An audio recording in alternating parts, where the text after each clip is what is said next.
Evangelio según San Juan, capítulo 1, verso 42, mientras nuestros hermanos tararean este precioso canto. Amén.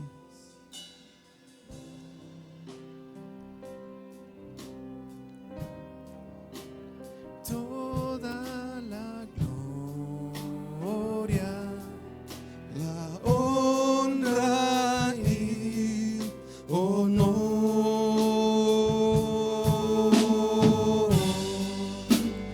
Hijo de Dios, recibe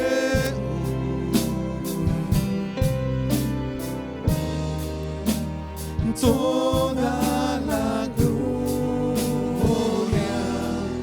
la honra y honor,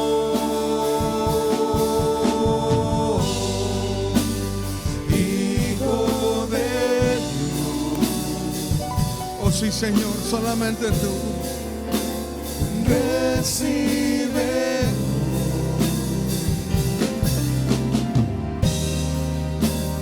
toda la gloria, la honra y honor.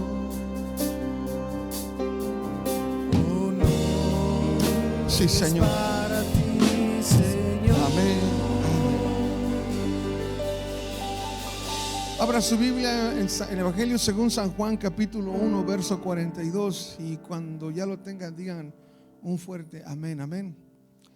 Primera Evangelio según San Juan, capítulo 1, verso 42. Dice de la siguiente manera: y le trajo a Jesús, y mirándole Jesús dijo: tú eres Simón. Dígale a su hermano que está a su lado: tú eres Simón. A ver, dígale al hermano que tiene a un lado de usted: tú eres Simón. Y ahí viene una coma, ¿verdad? Y viene un punto y coma. Dice: tú serás llamado Cefas, que quiere decir Pedro. Ahora dígale a su hermano que está a su lado, dile: pero serás llamado Cefas.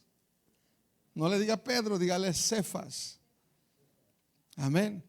El título de mi mensaje hoy, hermano, es un hombre llamado Roca. Dígale al hermano que está a su lado: tú eres una roca. Para los que van siguiendo la secuencia de los estudios, hermano, hoy comenzamos a hablar de la vida de los discípulos. Y quiero ser sincero con usted, hermano. Cuando comencé a estudiar al apóstol Pedro, no pensé encontrarme tanta información ni encontrar tanto en la vida de Pedro como he encontrado. A veces, hermano, nada más hablamos de Pedro como un hombre impulsivo, como un hombre que tenía una lengua que le era más fácil abrir la boca, o hablaba más rápido y todavía el cerebro lo tenía dormido, o hablaba sin pensar. Pero realmente, hermano, Pedro, en la vida de Pedro hay tanta enseñanza que podemos aplicar en la vida de nosotros cada día, hermano. Yo le voy a ser honesto: cuando yo estaba leyendo a Pedro, casi hago de cuenta que me estaba mirando en el espejo. Y yo creo que muchos de nosotros nos vamos a familiarizar con él, por cómo era Pedro. La vida de los apóstoles, hermano, es una vida de hombres y personajes comunes y corrientes como usted y como yo.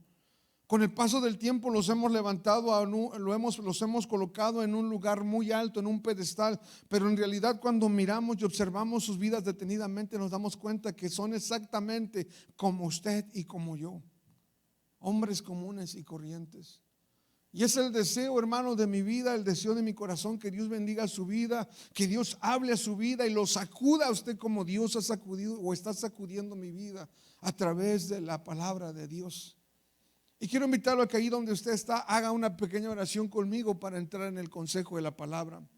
Amado Dios y Señor, te damos gracias por este hermoso tiempo que nos has regalado de adoración, Señor, de intimidad en tu presencia, donde hemos podido levantar nuestras manos, Señor, y hemos podido cantarte, adorarte, hemos podido, Señor, derramar nuestras lágrimas. Porque, Padre, eso te pertenece a ti, nuestra alabanza te pertenece a ti, Señor, nuestra adoración, nuestro agradecimiento.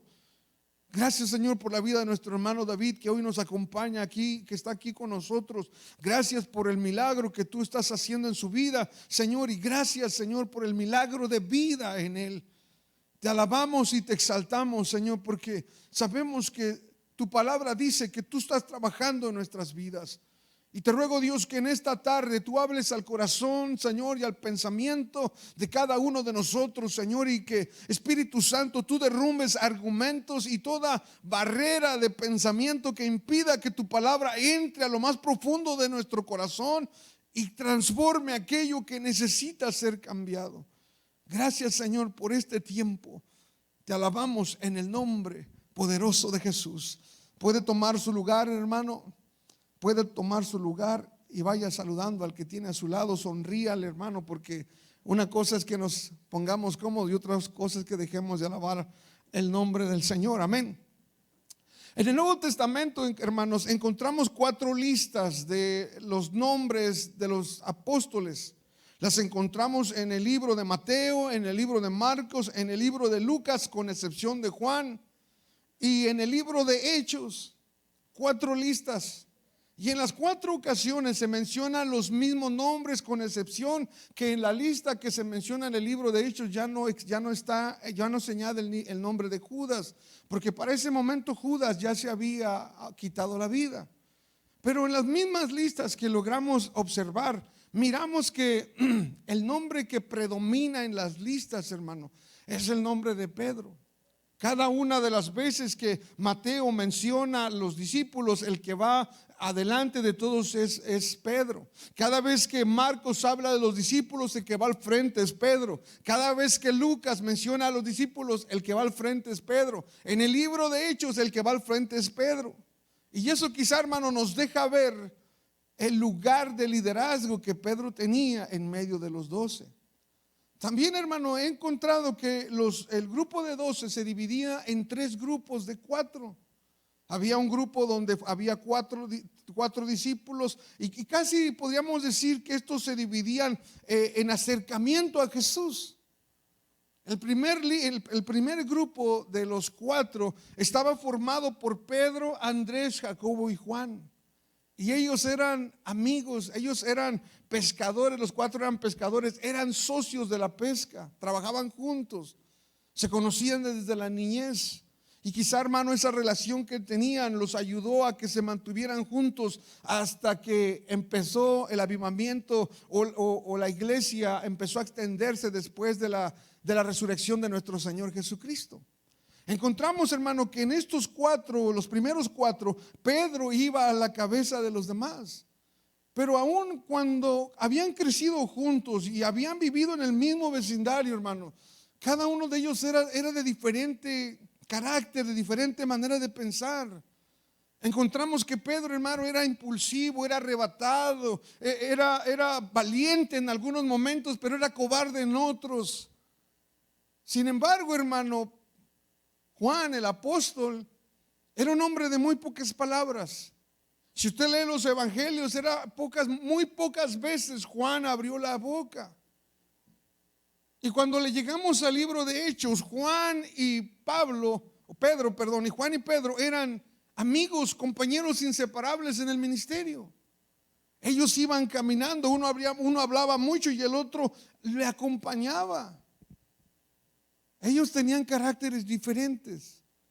Pero hoy no vamos a hablar de los demás, hoy nos vamos a concentrar solamente en Pedro. Amén. Así que en los primeros capítulos que vamos a estar leyendo, yo quisiera decirle, aquellos que les gusta tomar notas, les recomiendo que tomen notas, porque hay mucho que aprender de la vida de Pedro. Y si usted quiere todavía aprender más, le recomiendo que se venga los miércoles. Estamos estudiando las epístolas del apóstol Pedro, primera y segunda de Pedro. Y están hablando, hermano, en un término un poco más profundo los días miércoles acerca de la vida del apóstol Pedro. Le recomiendo que se venga. Maestros, digan amén. Se me quedaron callados, maestros. Ahora, quiero que entremos quiero que escuche otra vez el pasaje que acabamos de leer. dice, y le trajo a Jesús, y mirándole Jesús le dijo a Pedro, le dijo, tú eres Simón, hijo de Jonás, tú serás llamado Cefas. Ahora, en la escritura, hermano, quiero hacer esto como un contexto de todo lo que vamos a estar hablando. En la escritura, hermano, no solamente había un Simón. De hecho, en los apóstoles o en los discípulos había dos Simones. Uno era Simón, hijo de Jonás, que es el Simón del que estamos hablando, y había otro que era Simón el Celote. Más adelante estaremos hablando de este hombre revolucionario. Pero también Jesús, cuando en Mateo capítulo 13 se habla de los hermanos de Jesús, también se menciona de que Jesús tenía un hermano llamado Simón.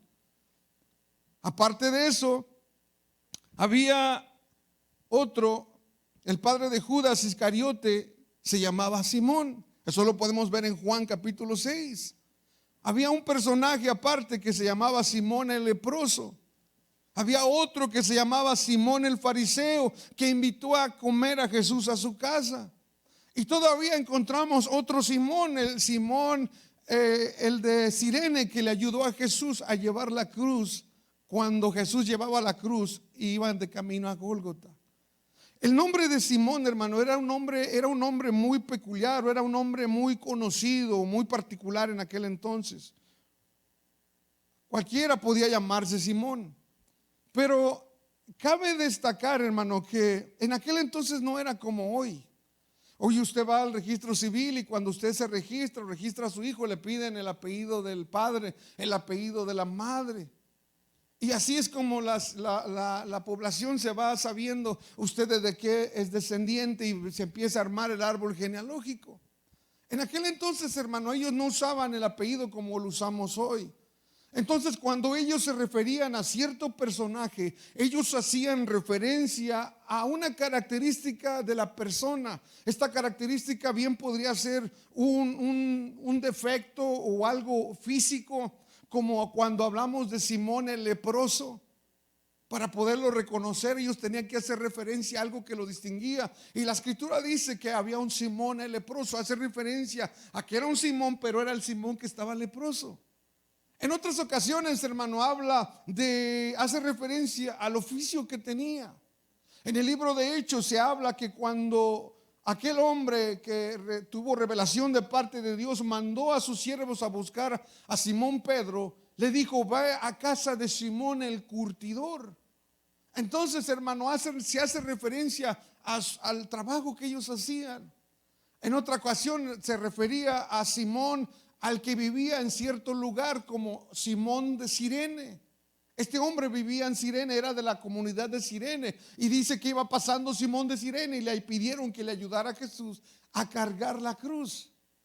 En otros casos, hermanos, se decía o se les nombraba, o la característica que sobresaltaba era de quienes eran parientes.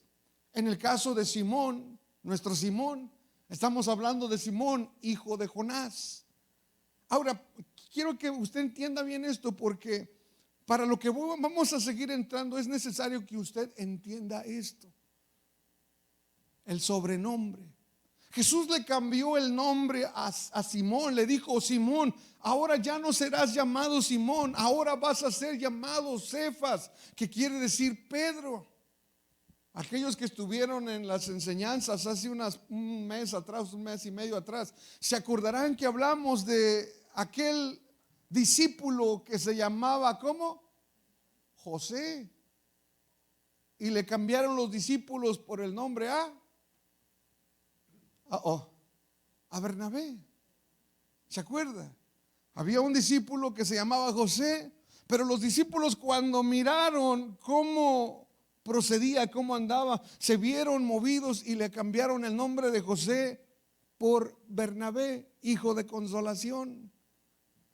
En este caso, hermano, Jesús viene delante de Pedro y le dice, hablándole, Andrés encontró a Jesús. Andrés era uno de los discípulos de Juan, y cuando Juan dice: he ahí el Cordero de Dios, empezaron a seguirlo, vinieron con Jesús y le dijeron: Maestro, ¿dónde vives?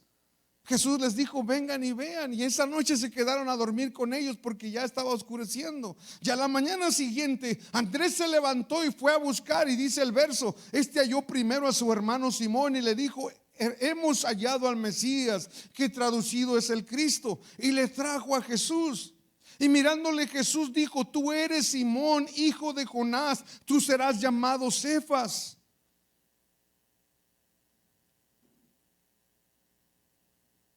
¿Cuál fue el propósito, hermano, por el cual Jesús le cambió el nombre? ¿Cuál fue la razón por la que Jesús le cambió el nombre a Simón? La realidad, hermano, es que Jesús nunca hizo cosas nomás por hacerlas. Siempre hubo un propósito en cada una de ellas. No hacía las cosas al azar. Él tenía un propósito. Y él sabía quién era Pedro.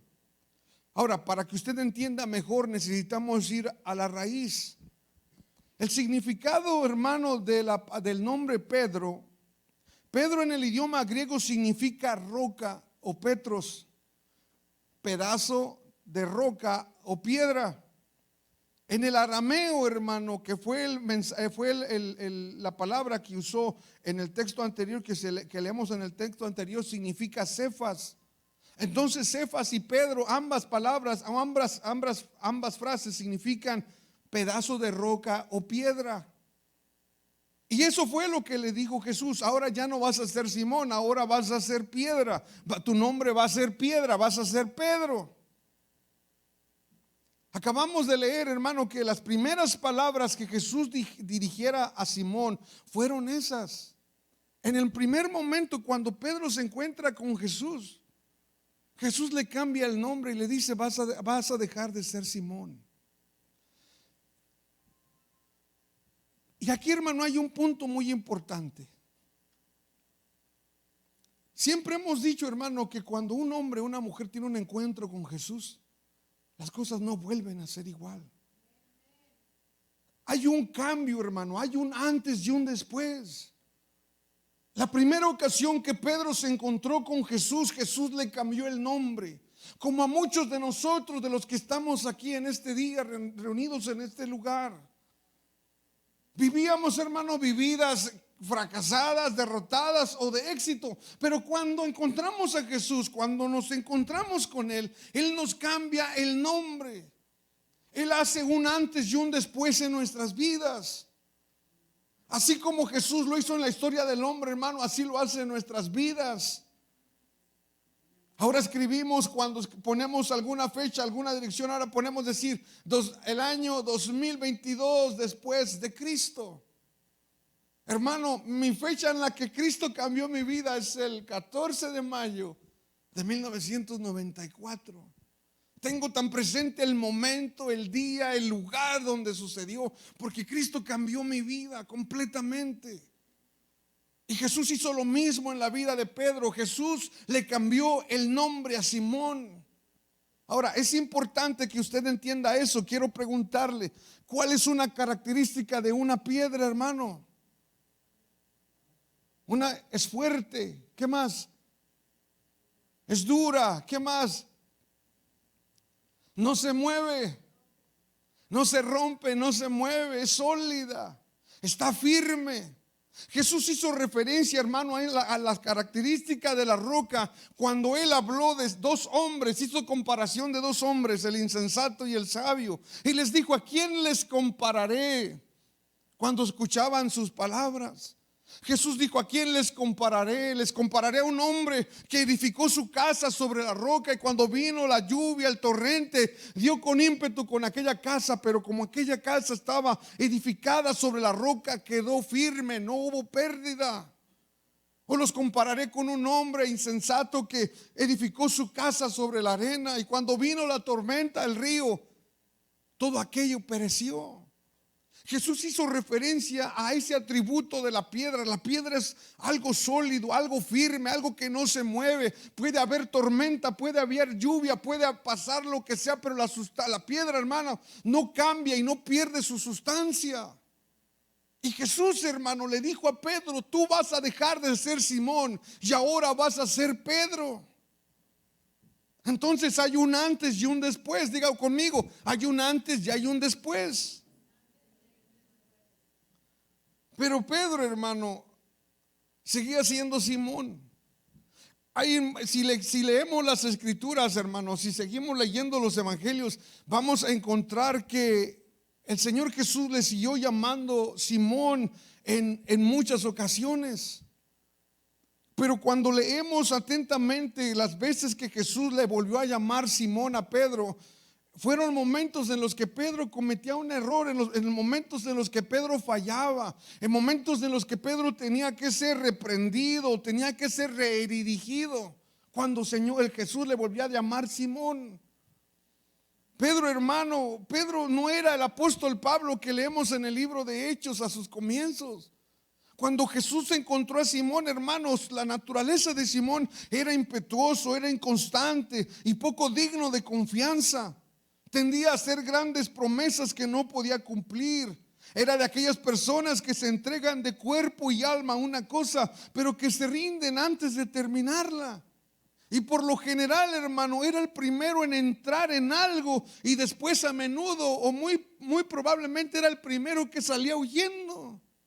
Así era Pedro. Y Jesús, hermano, sabía quién era Pedro. Santiago, el discípulo, hermano, tal parece que cuando Santiago escribe en su epístola este verso, me imagino que Santiago quizá pensaba o se recordaba de Pedro. Cuando Santiago dice: el hombre de doble ánimo es inconstante en todos sus caminos.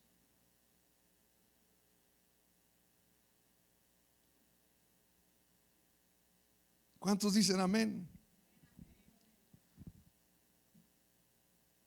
Este hombre llamado Simón llegaría a ser el Pedro, hermano.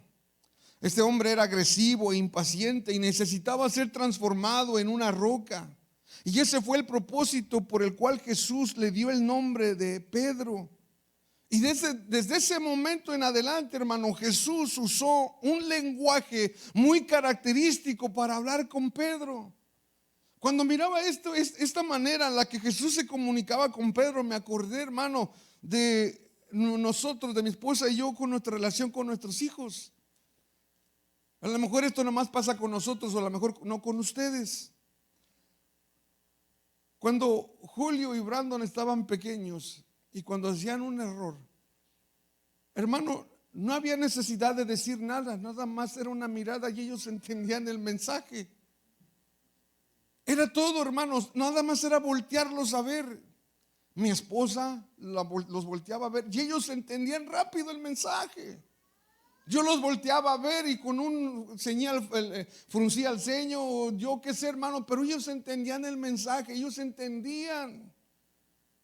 Veo ahora a Otoniel cuando no está siguiendo, no está haciendo caso, no estar un poco rebelde, inquieto, y mi esposa voltea y lo mira y el muchacho se cuadra rápidamente y dice: ¿qué ole? Ya sé lo que va a pasar. Él entendía el mensaje. Y Jesús, hermano, desarrolló un lenguaje de la misma manera con Pedro. Cuando Jesús le hablaba y le decía Pedro, Jesús le estaba diciendo: bien, Pedro, te estás comportando como lo que tienes que ser, como una roca, como un personaje firme, estable, inconmovible. Pero cuando le decía Simón, era entonces que Pedro entendía que le estaba diciendo: Pedro, ten cuidado porque te estás portando como el viejo yo. Te estás portando como tu viejo yo, como el anterior Simón. Y hermano, podemos ver en la escritura cómo fue la relación de Simón con Jesús y la relación de Jesús con Simón. Y quiero, hermano, decirle que ha sido de bendición, pero ha retado mucho mi vida. Ha retado mucho mi vida. Ahora, quiero decirle, hermano, quiero aclarar. Hay ocasiones o va a haber pasajes que y digo que va a haber porque estoy dando por hecho de que usted va a leer los evangelios o que los lee. Pero va a encontrar ocasiones en las que se le llama a Simón también, pero en un contexto secular. Y me refiero a que Simón, hermano, cuando Jesús le dio el nombre de Pedro, le estaba hablando en un sentido espiritual. Y cuando Jesús le hablaba a Simón, era en un sentido espiritual. Pero no nada más era Simón, era en ese sentido. Simón tenía una vida secular. Él era negociante, tenía su negocio, tenía sus propiedades, era un hombre casado.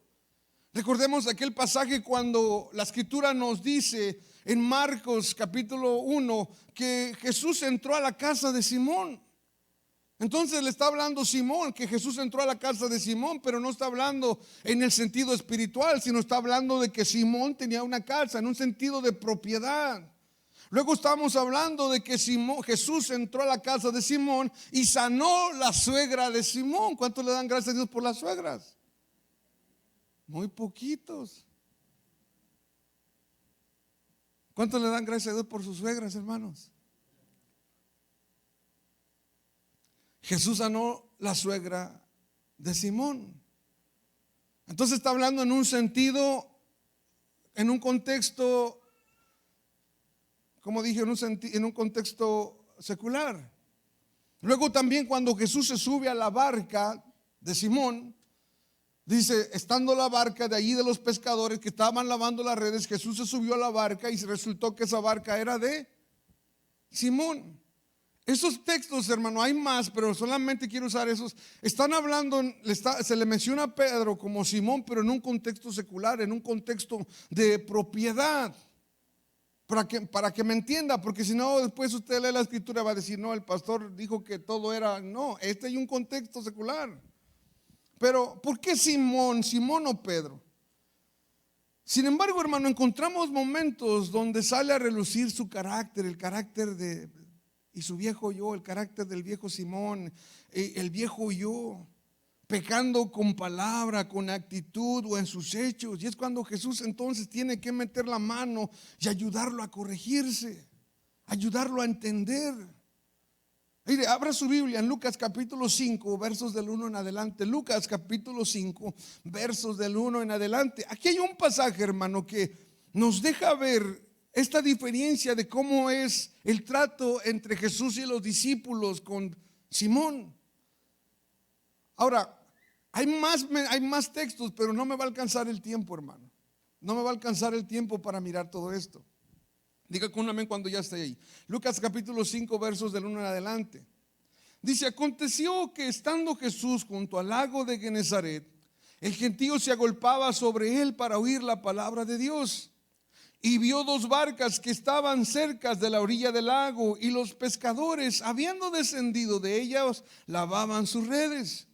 Y entrando en una de aquellas barcas, la cual era de ¿quién, hermano? De Simón. En el sentido, en el contexto secular, le rogó que la apartase de tierra un poco, y sentándose enseñaba desde la barca a la multitud. Pero aquí, hermano, es donde comienza todo. Jesús está terminando de enseñar, ya dio su mensaje, pero ahora se voltea, hermano, hacia Simón y le dice, cuando terminó de hablar, dijo, ¿a quién? A Simón. Aquí ya no está hablando en un contexto secular, ahora está hablando en un contexto espiritual. Volteó a Simón a hablar y le dijo a Simón, boga mar adentro y echa vuestras redes para pescar. ¿Por qué en un contexto espiritual, hermano? Porque ahora Jesús está probando la fe de Simón.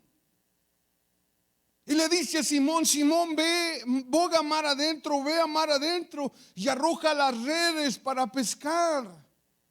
Pero mira, hermano, la respuesta del incrédulo Simón. Dice, respondiendo Simón, le dijo, maestro, toda la noche hemos estado trabajando y nada hemos pescado. Aquí, hermano, está hablándole Jesús a Simón y le dice, Simón, boga mar adentro. Ahora, para que tú puedas entender, debes de analizar lo que está sucediendo allí. Ellos habían estado trabajando toda la noche. ¿Y por qué de noche, hermano? Porque de noche es que se pesca mejor. Los peces suben a la superficie a comer y es cuando los pescadores, hermano, lanzan sus redes y los agarran. Habían pasado toda la noche trabajando, hermano. Estaban cansados, estaban desvelados. Las redes estaban sucias, estaban desmoralizados. Jesús le está hablando a un Simón derrotado, a un Simón fracasado, hermano, a un Simón cansado, hermano. Por eso Jesús le dice a Simón, Simón, ya lo intentaste con tus fuerzas, ahora inténtalo a mi manera. Pero Simón, hermano, trata de analizar las cosas con su propia mente y dice: no es de noche, no tengo energía, estoy cansado y nada hemos logrado. Ese era el Simón que le contestó a Jesús. Pero en algún momento, hermano, a Simón se le prendió, no sé, el foquito, volvió en sus sentidos Simón y le dice: Señor, pero en tus palabras lo haré. Entonces Simón, hermano, se da cuenta de quién es el que le está diciendo. En ese momento Simón vuelve en sus sentidos, vuelve a recuperar la cordura y le dice al Señor: Señor, en tu nombre lo voy a hacer. Y si usted lee el pasaje entero, se va a dar cuenta que era grande la pesca que habían adquirido en un horario que no se frecuentaba hacer, de una manera en la que no era regular que pasara eso. Era una manera sobrenatural aquello que sucedió, porque lo que hace Jesús es sobrenatural, hermano. Ahora, quiero preguntarle: ¿cuántos se identifican con este cuadro? ¿En cuántos de nosotros, cuando viene Jesús a nuestras vidas, nos encuentra fracasados, cansados, derrotados, queriendo cambiar malos hábitos de nuestra vida, pero no podemos? Queriendo restaurar una familia que no podemos, estamos cansados, ya no queremos luchar. Ya no queremos luchar por aquello, porque en nuestro entender está perdido, es cosa perdida, ya no vale la pena pelear por aquello. Pero es cuando viene Jesús a nuestras vidas, se sube a nuestras barcas y nos dice: bueno, ya lo intentaste a tu manera, ya lo hiciste a tu forma, ahora hazlo a la mía. Y cuando viene Jesús, Dios te pide que hagas cosas que no vas a entender en ese momento. No vas a entender cuando te dice: tienes que dejar a este amigo, tienes que dejar a esta amiga, tienes que dejar esta relación, tienes que cambiar de trabajo, tienes que hacer. Señor, pero esto tienes que dejarlo. Si quieres ver lo que yo puedo hacer contigo, tienes que hacerlo. Pedro entendió, hermano. Pedro se le iluminó el corazón, se le iluminó la mente, y Pedro obedeció el mandato, y aquello que sucedió allí, hermano, fue algo sobrenatural. Pero mira, hermano, el texto no termina allí. Si tú sigues leyendo, dice que cuando ellos miraban las redes, que eran muchos los peces y que se rompían las redes, Pedro, hermano, entendió lo que estaba pasando. Dijo: esto es algo sobrenatural, esto no lo puede hacer el hombre, solamente Dios lo puede hacer. Y en ese momento, hermano, reconoció y vino y se postró delante de Jesús. Y allí, hermano, el texto cambia su nombre de Pedro. Mira, léelo conmigo.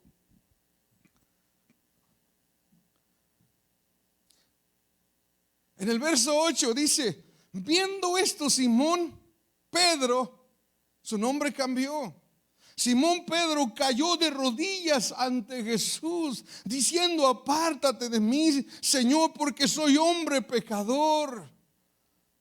Allí, hermano, el espíritu de Pedro se despertó, abrió los ojos y entendió, hermano, que había en su barca alguien mucho más grande que él.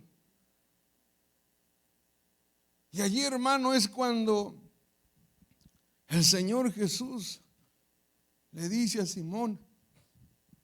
Pero Jesús le dijo a Simón en el verso 10: no temas, desde ahora serás pescador de hombres. Jesús, hermano, le dijo a Pedro: tienes un propósito de vida y yo lo voy a cumplir en ti. ¿Me sigue? Ahora, hermano, no solamente sucedió allí, hermano. No solamente miramos allí que Pedro es arrebatado y es incrédulo. También en Lucas, hermano, capítulo 22, versos 31 y 30, encontramos aquel pasaje cuando Jesús, hermano, anticipó el momento de la traición de Pedro. Estamos hablando de cuando Jesús viene y reprende a Pedro. Aquí, hermano, acuérdese, Jesús viene y le dice: Simón, Simón. No le dice Pedro, le dice: Simón, Simón, Satanás ha venido y te ha pedido para zarandearte, pero yo he rogado por ti para que tu fe no falte. Le está hablando a Simón, le dice: Simón, Simón, Satanás ha venido para zarandearte, pero yo he rogado para que tu fe no falte. Escuche, Pedro entendía el lenguaje del maestro, y cuando Jesús vino con Pedro, Pedro entendió cuando le dijo el Señor: Simón, Simón, va a venir Satanás y va a tocar tu carne, te va a tentar.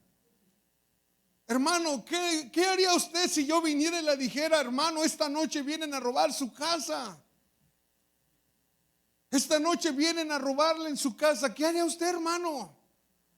Usted, hermano, cerraría puertas y ventanas y le hablaría el 911 para que estuviera allí listo, y usted no dormiría. Sin embargo, hermano, usted sabe lo que descendió, qué fue lo que sucedió, hermano, el desenlace de aquello.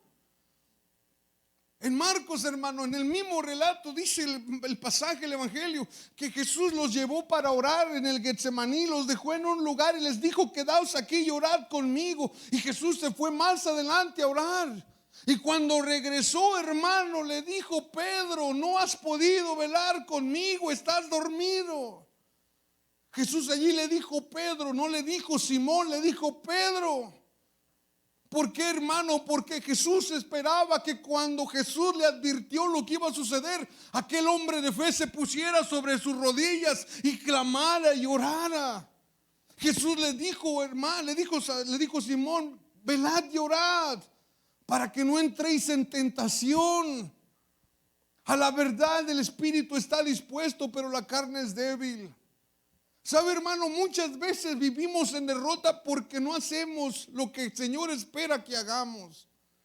Cuando viene la tentación a nuestras vidas, cuando fracasamos en una lucha, en una prueba espiritual, es porque no hacemos lo que el Señor espera que hagamos. Luego, hermano, vivimos en derrota. Viene el tentador, nos tienta. Miramos lo que no debemos de ver, oímos lo que no debemos oír, decimos lo que no debemos de decir, pensamos lo que no debemos de pensar. Y luego, hermano, viene un sentimiento a nosotros de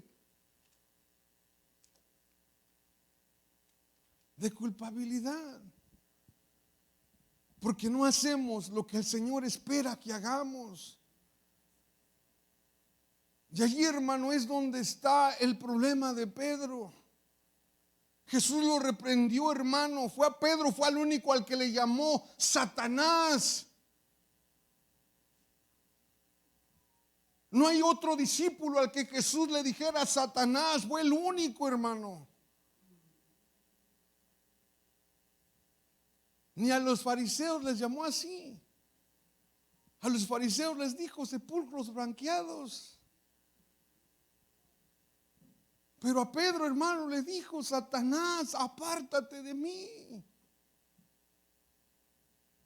Porque así era Pedro, era su naturaleza de Pedro. Un momento estaba arriba, un momento estaba abajo, un momento estaba alegre, otro momento estaba triste, un momento creía y otro momento era un incrédulo.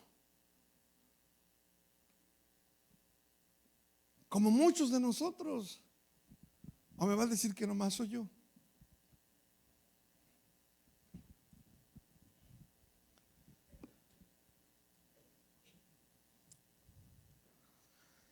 Pero fíjese, hermano, Jesús, hermano, voy estudiando a Simón, leemos a Simón y realmente descubro el gran amor de Jesús, no nada más por Pedro, porque cuando leo a Pedro me identifico con él. Y como les decía un momento, parece como si al mirar a Pedro me mirara a mí mismo en un espejo. Y al mirar la manera en la que Jesús lo abrazó, mirar la manera en la que Jesús lo cobijó, hermano, me deja ver el gran amor que Jesús tenía por este hombre. Juan, el apóstol que fue amigo de Pedro desde su infancia. Cuando usted lee el Evangelio según San Juan, usted se va a encontrar que muchas veces Juan lo llama Simón Pedro. Y quizá fue, hermano, porque Simón, hermano, este Juan miraba las dos caras de la moneda en Pedro. A veces lo miraba súper espiritual, pero a veces lo miraba muy carnal. Y Juan, hermano, como que cuando leemos el Evangelio según San Juan, como que San Juan no encuentra cómo llamarle a Simón, qué nombre darle, así que le da el nombre de Simón Pedro. Y así lo llama Juan Simón Pedro. Y Juan, hermano, es un evangelio diferente a los otros tres. El evangelio según Marcos, Mateo y Lucas son muy diferentes al evangelio de Juan.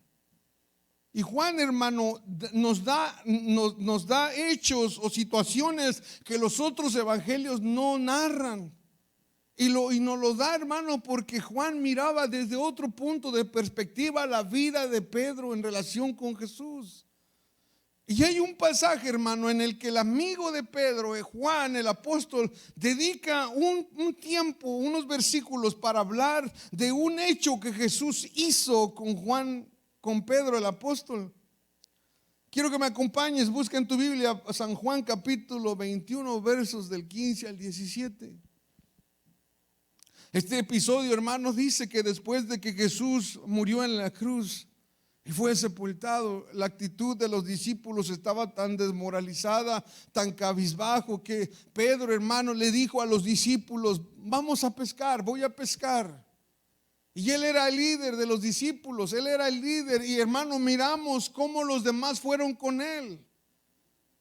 Y estaban pescando allá en el lago y no pescaron nada. Y Jesús vino a la orilla del lago y les dijo: hijitos, ¿tienen algo que comer? ¿Tienen algo para comer? Y ellos dijeron: no tengo nada. Entonces ellos vinieron ya cuando Jesús había hecho el milagro de la pesca nuevamente. Viene Pedro y se postra delante de Jesús. Y es aquí, hermano, donde Jesús amorosamente, después de que este hombre le traicionara, le negara por maldición, hermano,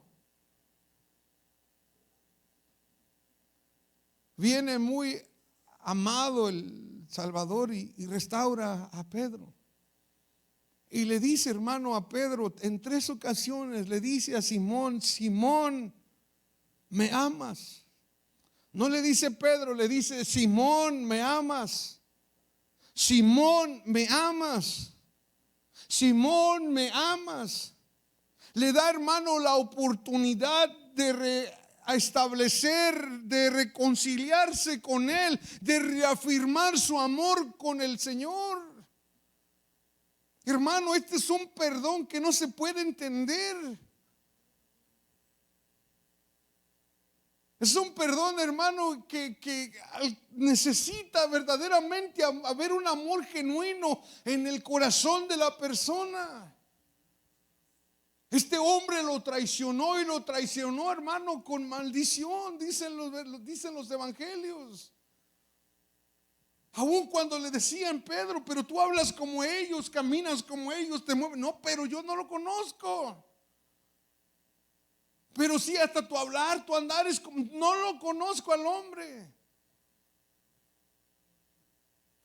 Hermano, Jesús es un Jesús de segundas oportunidades. Y esta es la última vez en la que Jesús le llama Simón, Simón. Ya no hay otra vez más. En esta ocasión fue la última enseñanza que Jesús tomó para enseñar a aquel hombre atrevido, inconstante, rebelde, incrédulo, a ser el hombre que Jesús necesitaba en aquel entonces, en aquel lugar. Un amor, hermano, como ese es el que necesitamos tener entre nosotros. Y le digo por qué, hermano, porque cuando nos ofenden, hermano, nos batallamos para perdonar. Entre cónyuges, quizás duremos un día sin hablarnos, 2, 3 días, yo no lo sé. Y a lo mejor usted se enoja con el marido y le dice: vete a comer al McDonald's, no te voy a hacer de comer. No me imagino al hombre diciéndole a la mujer: no, pues yo no, estoy enojado contigo, ahora no voy a ir a trabajar, vete tú a trabajar. No me lo imagino, no quiero decir que no haya pasado, no lo sé. Pero cuando somos ofendidos, hermano, necesitamos aprender a amar como Jesús nos ama. Jesús amó a Pedro incondicionalmente. Al punto, hermano, que después, hermano, de que Jesús resucitó, Jesús dedicó en una ocasión, una tarde, para ir a restaurar a aquel hombre al cual él amaba. Y fue la última vez en la que Jesús llamó a Simón, Simón. Unas semanas más tarde, hermano, este mismo Simón se levantó en medio del Pentecostés en la ciudad de Jerusalén, hermano, y empezó a predicarles a las mismas multitudes que llegaron a gritar en algún momento: crucifíquenle, crucifíquenle. Este hombre fue el mismo que se paró después del Pentecostés a hablarle a una multitud y los encaró con su pecado, con lo que habían hecho, hermano. Y Dios lo usó para alcanzar a 3,000 hombres en aquella ocasión. Fue un hombre transformado por el poder del Espíritu Santo y la enseñanza de Jesús. Hermano, hoy en día necesitamos hombres y mujeres así, que seamos transformados, cambiados, renovados, hermano, por el poder del Espíritu Santo y a través de su palabra. Después, hermano, Pedro se levantó y volvió a predicar y 5,000 almas se convirtieron. Hermano, cuando leemos el pasaje de que le pregunta a Jesús: ¿y qué dice la gente? ¿Quién soy yo? Pedro dijo: tú eres el Cristo, el Hijo del Dios viviente. Jesús le dice a Pedro: Pedro, tú serás Pedro, y sobre esta roca edificaré mi iglesia. Y le dice: y te daré las llaves. ¿De qué, hermano? Del cielo. Y algunos, hermanos, nos imaginamos que el Señor le dio un llavero, así como lo logran pintar en la iglesia tradicional. Ponen a Pedro y le ponen un llavero en las manos. Pero cuando usted lee la Biblia, cuando usted lee el libro de Hechos, cuando usted lee la vida de Pedro, Pedro fue el primero en predicarle al pueblo judío. Él abrió la puerta para que el evangelio llegara al pueblo judío. Si usted lee la vida de Pedro, usted se va a dar cuenta que Pedro fue el primero en predicarle a los griegos, a los no judíos. Pedro le habló a los samaritanos, hermanos. Esas fueron las llaves que el Señor le dijo: tú vas a llevar el mensaje por primera vez a ellos, tú vas a abrir la puerta. Y hermano, yo quiero ser parte de eso, hermano. A ver, entonces dígale a su vecino: ¿eres Simón o eres Pedro?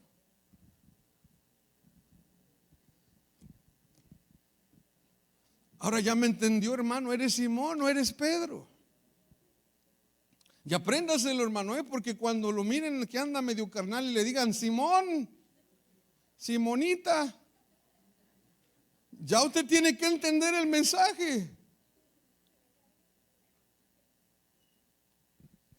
Ahora, hermano, la madera, hermano, Pedro tenía características, hermano, para ser un verdadero líder.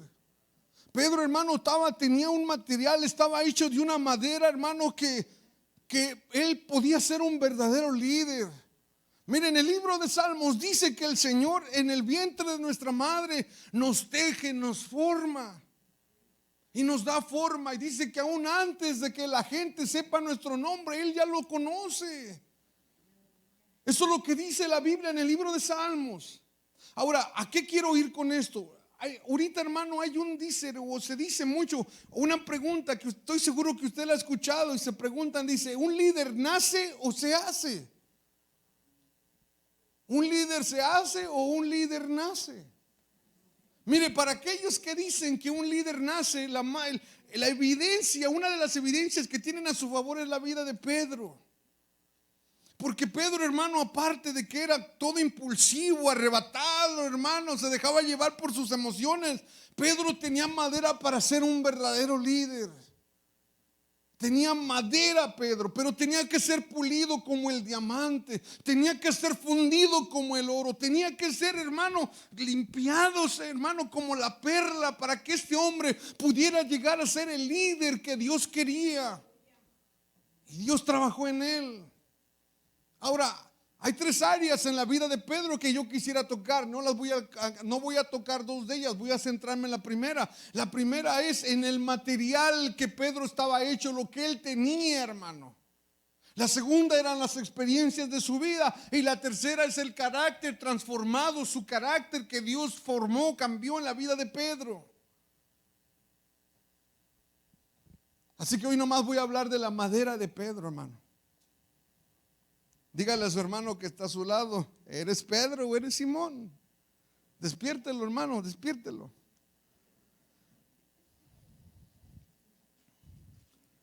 Ahora, para que me entienda más mejor a qué me refiero cuando digo la madera o el material de que estaba Pedro hablando, o de lo que Pedro estaba hecho, me estoy refiriendo a aquellas características que sobresalen en la vida de este hombre. Y la primera, hermano, es que Pedro era un hombre curioso. Era un hombre curioso, y no que le gustara el chisme. No me refiero en ese sentido, hermano. Me refiero a que era un hombre, o en el sentido de la búsqueda de las respuestas a sus preguntas. Cuando nosotros, hermano, buscamos a un líder, nosotros vamos a buscar a una persona que le gusta preguntar, que le gusta investigar. Algunas personas dicen, hermano, que esta evidencia o esto lo podemos ver en la vida aún de los niños. No se ha encontrado usted con aquellos padres que dicen: bueno, esta niña habla mucho y pregunta mucho, le gusta preguntar mucho. O el niño que pregunta mucho. Usted, hermano, cuando quiere un líder, cuando busca un líder, usted busca un líder que le gusta preguntar, que le gusta investigar, que le gusta buscar la respuesta a aquellas preguntas, que no, hermano, se satisface con la ignorancia, hermano, sino aquel que le gusta investigar. Porque sencillamente, hermano, las personas que son curiosos son líderes natos. Las personas, hermano, que no les gusta investigar no pueden liderar. Y le voy a decir por qué, hermano. Porque la persona que está contenta con lo que no sabe, que se siente feliz de su ignorancia sobre lo que no entiende, que son complacientes sobre lo que no es analizado y se siente confortable viviendo con problemas no resueltos, sencillamente no puedes liderar. Una de las cosas, hermano, que ahora he hablado con algunos de los líderes o con algunas personas, les digo, es que ahora no puedo, yo al estar al frente, no puedo darme el privilegio de decir: yo lo creo porque fulanito lo dijo. No, un líder, hermano, no puede decir: yo baso mi fe en lo que alguien más ha dicho. Tengo que ir a la raíz, tengo que ir a la base. Por eso, hermano, es que nosotros les pedimos a cada uno de ustedes y les exhortamos: lea la Escritura. Jesús dijo: y conoceréis la verdad, y la verdad, ¿qué, hermano? Pero la verdad es conocimiento, hermano, es el saber. Es el saber, hermano, es lo que la palabra de Dios dice. Y si nosotros ignoramos la palabra, hermano, estamos siendo ignorantes. Hermano, usted sabe que hay cristianos hoy en día que viven una vida de sube y baja en su vida espiritual. Un momento están contentos, pero otro momento están derrotados, otro momento están emotivos y otro momento no creen. Y viven una vida de sube y baja, hermano. En derrota y en victoria. Un momento están contentos, un momento están felices, un momento son espirituales, creen que pueden mover el mundo, las montañas, y el otro momento no creen que Dios les pueda dar un plato de frijoles. ¿Sabe por qué, hermano? Porque desconocemos la palabra, porque no conocemos la palabra. Y es allí, hermano, donde cambia, hace la diferencia. Pedro, hermano, era un hombre que le gustaba preguntar. Pedro fue el hombre, hermano, que se atrevió a preguntarle a Jesús: ¿y nosotros qué recibiremos? Nosotros hemos dejado todo. Nosotros dejamos nuestras redes, nuestra barca, nuestras casas, dejamos todo por seguirte a ti, Jesús. A veces esas preguntas lo metían en un terreno, hermano, peligroso, pero él era aventado, a él le gustaba investigar. Pedro, hermano, le gustaba preguntar. ¿A cuántos de nosotros nos gusta investigar, hermano?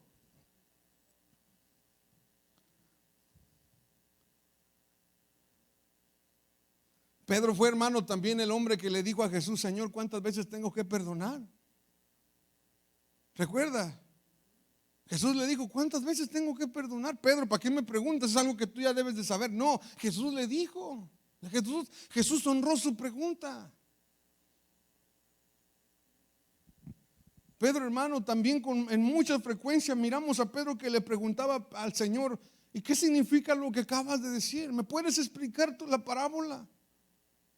Pedro, hermano, le pedía a Jesús que le explicara, y la escritura dice que el Señor tomaba a sus discípulos y los ponía aparte y a ellos les explicaba y les decía: porque a vosotros os es dado el entender lo que la palabra del Señor dice. A Pedro le gustaba investigar, hermano, le gustaba preguntar, no le gustaba quedarse en la ignorancia. Por eso, hermano, cuando usted mire a una persona así, hermano, no sea áspero con él o con ella. Motívelo, ayúdelo, especialmente si la persona busca las respuestas sinceras a sus preguntas honestas. Por otro lado, hermano, Pedro tenía un espíritu de iniciativa. Esta es otra de las características de los líderes. Pedro era un hombre impulsivo, un hombre impulsivo, ambicioso y enérgico. Un verdadero líder debe ser la clase de persona que hace que las cosas ocurran. Pedro no solo hacía preguntas, sino por lo general también era el primero en contestar. ¿Se acuerda? Pedro también hablaba, hermano, a veces no pensaba y hablaba. Aunque después, hermano, ya le andaba al pobrecito. Pero Pedro era un hombre de iniciativa. Ahora, hay varios ejemplos, hermanos, de ellos, y no puedo tomarlos todos porque no me alcanzaría el tiempo. Acompáñame a Mateo capítulo 16. Mateo capítulo 16, versos 13 al 16. Jesús estaba allí con los discípulos y dice el pasaje, Mateo 16, 13 al 16. Viniendo Jesús a la región de Cesarea de Filipo, preguntó a sus discípulos diciendo: ¿quién dicen los hombres que es el Hijo del Hombre? Fíjese, ponga atención. Jesús le dice a sus discípulos: ¿quién dicen los hombres que es el Hijo del Hombre? Los que estuvieron la semana pasada hablábamos de que Jesús conocía a todos los hombres y él sabía lo que había en el corazón de los hombres. Porque esa es una de las características de nuestro Dios omnisciente, es uno de sus atributos. La omnisciencia, todo lo sabe. Pero Jesús aquí les hace una pregunta a los discípulos y les dice: ¿quién dicen los hombres que soy yo? En aquel momento, hermano, había cuatro díceres sobre Jesús. Herodes había matado a Juan el Bautista y Herodes fue el que decía, fue el que comenzó con aquel murmullo que decían que era Juan el Bautista resucitado. Había otros que decían que era Elías, otros decían que era Jeremías o algún otro de los profetas. Y eso fue la respuesta que Pedro se atrevió a decirle. Ahí va Pedro a decirle. Pero entonces Jesús hace un paréntesis aquí y les dice: ¿y ustedes? ¿Y ustedes quién dicen que soy?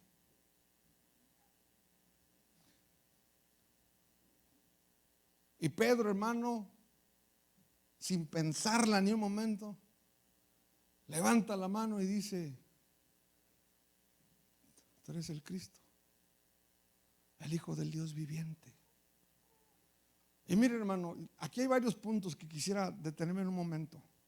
Primero, ¿por qué Jesús les preguntó algo que él ya sabía? ¿Por qué Jesús les preguntó algo que él ya sabía?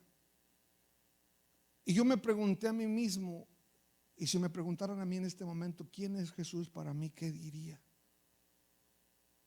Y me quedé pensando, hermano, ¿qué diría en este momento? ¿Quién es Jesús para mí? Y me puse, hermano, a analizar. Y Jesús, hermano, eso fue lo que los hizo, los puso a analizar quién era Jesús para él. Porque podemos decir que conocemos a Jesús, pero la realidad es que cambia todo cuando entendemos, cuando ponemos a Jesús en una perspectiva en nuestro corazón. Si a usted, hermano, le preguntara yo en este momento y le diera una pluma y un papel y le dijera: dígame quién es Jesús para usted en este momento, ¿Quién es Jesús para usted en este momento? Algunos quizás se irían por el ámbito de la providencia. Quizás algunos se acordarían de que Jesús dio pan y dirían: Jesús es mi proveedor, Jesús es mi salvador, Jesús es mi redentor, Jesús es mi pastor, Jesús es mi libertador. Porque a veces, hermano, relacionamos a Jesús con nuestras necesidades. Y aquí es donde marca la diferencia, hermano. Aquí es donde marca la diferencia. Pedro no dijo: tú eres mi Mesías, tú eres mi Salvador. Le dijo: tú eres el Cristo, el Hijo del Dios viviente. Él le dijo exactamente quién era, hermano. Para cuando Pedro habló, hermano, los otros discípulos todavía estaban, hermano, masticando la pregunta. Estaban tratando de digerirla, tratando de figurar cómo contestarla, hermano. Quizá algunos de ellos, hermanos, ya tenían la respuesta a la pregunta, pero no levantaban la mano por miedo a contestar equivocadamente. Como suele suceder en las clases de los miércoles, a veces los maestros hacen una pregunta y nadie levanta la mano porque nadie quiere estar equivocado. Pedro no, hermano. Pedro se atrevió y abrió la boca y le dijo: tú eres el Cristo, el Hijo del Dios viviente. Y Jesús le dice: Pedro, bien has dicho, no te lo reveló sangre ni carne, sino mi Padre que está en los cielos te lo ha revelado. Así era Pedro, hermano, atrevido, atrabancado, arrebatado. Él era un hombre que le gustaba la acción. No le gustaba, hermano, quedarse sin hacer nada. Cuando Jesús fue arrestado en el huerto del Getsemaní, dice la escritura, hermano, que vino una turba de hombres, de soldados y de personas del grupo de los fariseos. Y cuando quisieron arrestar a Jesús, hermano, dice que Pedro, arrebatado, sacó una espada y le cortó la oreja. Le cortó, alcanzó a cabecear y le cortó la oreja a Malco. ¿Me entiende? Pedro era atrabancado, hermano. Pero fíjese, hermano, el pasaje de ese pasaje en el huerto del Getsemaní dice que Jesús agarra la oreja de Malco y se la pone en la oreja, en el lugar, y lo sana, lo restaura. Y le dice a Pedro: Pedro, guarda tu espada, porque ciertamente el que a hierro mata, a hierro muere. Y fíjate, hermano, aquí me llama mucho la atención, me llamó la atención cuando Jesús, eran soldados romanos. Pedro era un pescador, no era un espadachín. A lo mejor por eso le falló a la cabeza y le dio a la oreja. ¿Me entiende? Pedro le cortó la oreja. Él no era un espadachín, no era un soldado, era un pescador, hermano. Y Jesús, hermano, agarra la oreja de este hombre y se la vuelve a poner y evita que los soldados respondan a la agresión sobre la vida de Pedro y sobre la vida de todos aquellos. A veces, hermano, nosotros creemos que las consecuencias por nuestras faltas no van a llegar. A veces, hermano, cometemos errores y decimos: Dios, perdóname, perdóname, perdóname, y nos arrepentimos, pero Dios nos perdona y creemos que no va a haber consecuencias de lo que hacemos. En este caso, hermano, Jesús evitó que Pedro sufriera las consecuencias, pero sí le dijo: si tú matas a hierro vas a morir. Le está hablando a Pedro que hay consecuencias de nuestras acciones. Por eso, hermano, es importante, jóvenes, es importante mirar lo que hacemos, los pasos que damos. Si engañamos, va a haber consecuencias que vamos a cosechar. Si mentimos, va a haber consecuencias que vamos a cosechar. Si robamos, va a haber consecuencias. Cualquier decisión que hagamos va a haber consecuencias buenas o malas. Si decides poner a Dios en primer lugar en tu vida, va a haber consecuencias buenas. Pero si decides por lo malo, también hay sus consecuencias malas. Pedro, hermano, era un hombre que no le gustaba estarse quieto, era un hombre que le gustaba hacer las cosas. Se dice, hermano, que si tú buscas un verdadero líder, busca a las personas que están haciendo polvo, que están haciendo ruido donde están, porque son personas que no están quietas, que les gusta hacer que las cosas sucedan. Amén. Y Pedro era de esos. Ahora, por último, ya con esto cierro. Pedro tenía, hermano, bueno, antes de entrar allí, en la iglesia, hermano, y en la iglesia, vamos a aplicarlo aquí a la congregación. En la congregación, hermano, hay 3 tipos de personas. Los líderes batallamos con gente de 3 tipos y sobresalen 3 tipos. Hay más, pero sobresalen 3. Hay unos, hermano, que les gusta correr. Y uno, hermano, tiene que ir deteniéndolos para que no se desbarranquen. Hay que irlos deteniendo para que vayan en conjunto con los demás. Hay otros, hermano, que van caminando a la par, que les gusta caminar. Hay los que van corriendo y hay los que van caminando a la par de uno. Pero también hay otros, hermano, que van atrás, que estos hay que irlos arrastrando, hermano. Hay que irlos arrastrando, hay que irlos empujando, porque si no, no caminan. Pedro, hermano, no era ni el que iba arrastrando, ni era el que iba caminando. Pedro era de los que corrían. Y Jesús sabía, hermano, que él podía moldear la vida de Pedro para hacer de Pedro el líder que él necesitaba en aquel entonces. Él podía convertir a este hombre, hermano, con todos sus errores y sus fallas, en una roca, y en la roca que él iba a servir para ser líder en la iglesia primitiva. Ahora mi pregunta es, ¿en qué grupo estás tú? ¿En los que te gusta correr? ¿En los que vas caminando a la par? ¿O los que necesitan ser remolcados? En mi grúa ya traigo muchos, ya no creo que quepan más, hermanos.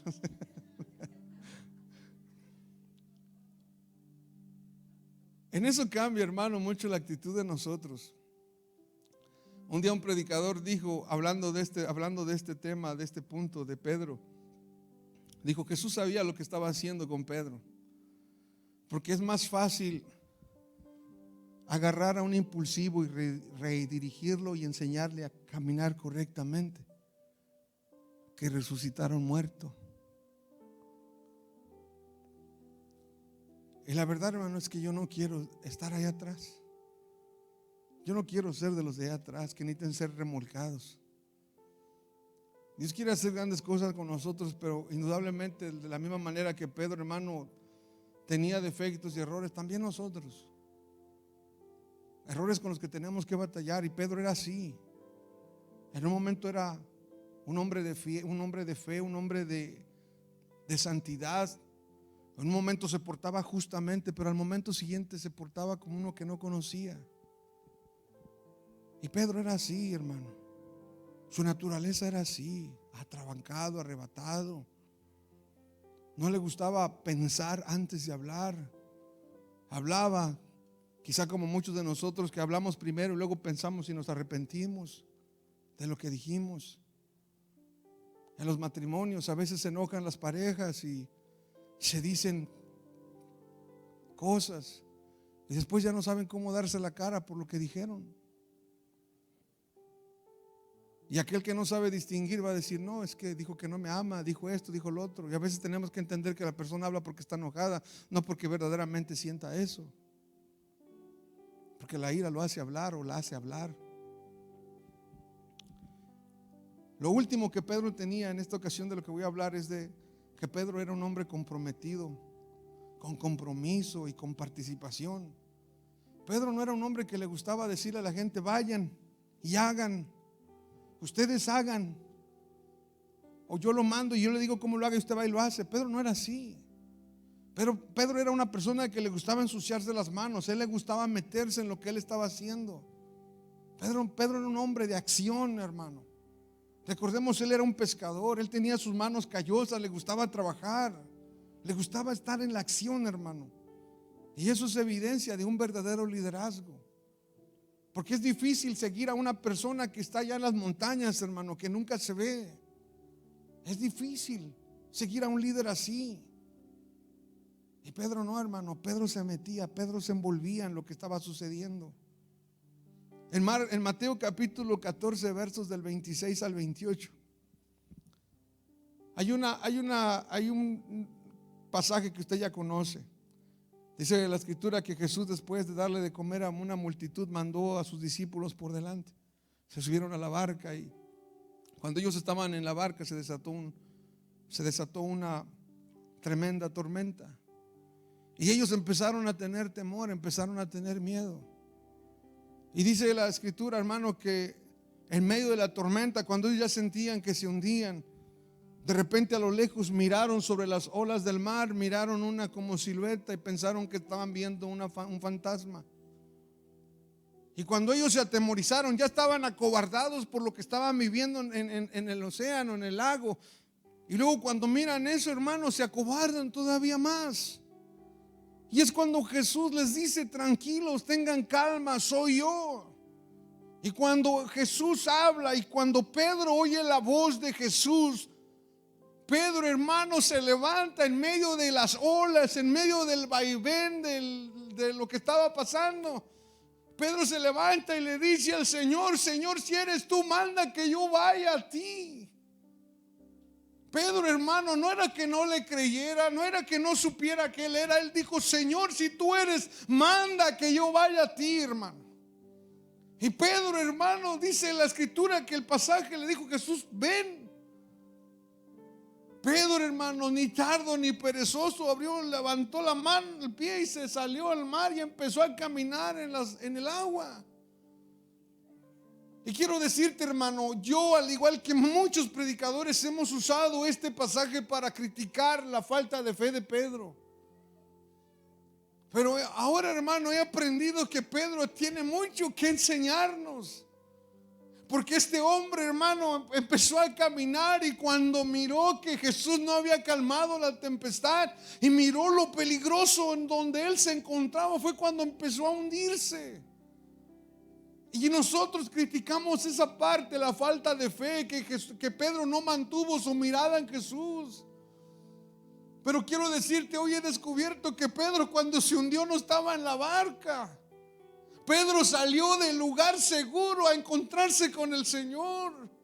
Mientras nosotros todavía estaban agarrados a sus bancas, a sus asientos, por miedo a ahogarse, aquel hombre decidió salirse de su quietud, de su calma, para caminar en lo sobrenatural con el Señor.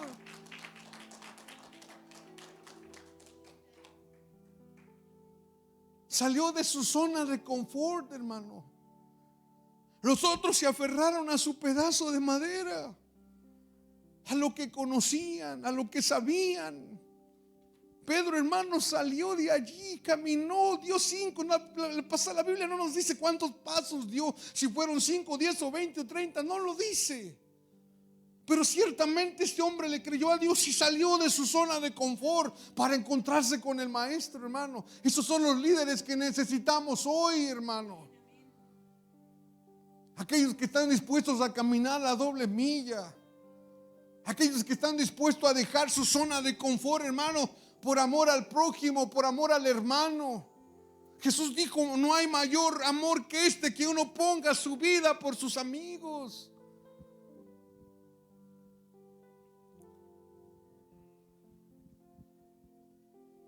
Pedro, hermano, fue el que más preguntó, pero también fue el que más respuestas tuvo de Jesús. Pedro, hermano, fue el que más impulsivo fue y más logros logró, más cosas hizo, pero también fue el que más reprimendas recibió de parte de Jesús. Pedro, hermano, fue el único al que Jesús alabó, pero también Pedro fue el hombre a que Jesús le dijo: Satanás. Pedro fue el único que traicionó, negó a Jesús, pero también fue el único en experimentar el gran perdón de Dios en su vida. Pedro, hermano, entendió el lenguaje del Maestro cuando le decía Simón o cuando le llamaba por Pedro. Quiero decirte, hermano, tú y yo no somos muy diferentes a Pedro. tú y yo no somos muy diferentes a Él. Porque cuando queremos consagrarnos más, es cuando la tentación, las luchas se hacen más fuerte y solemos fracasar.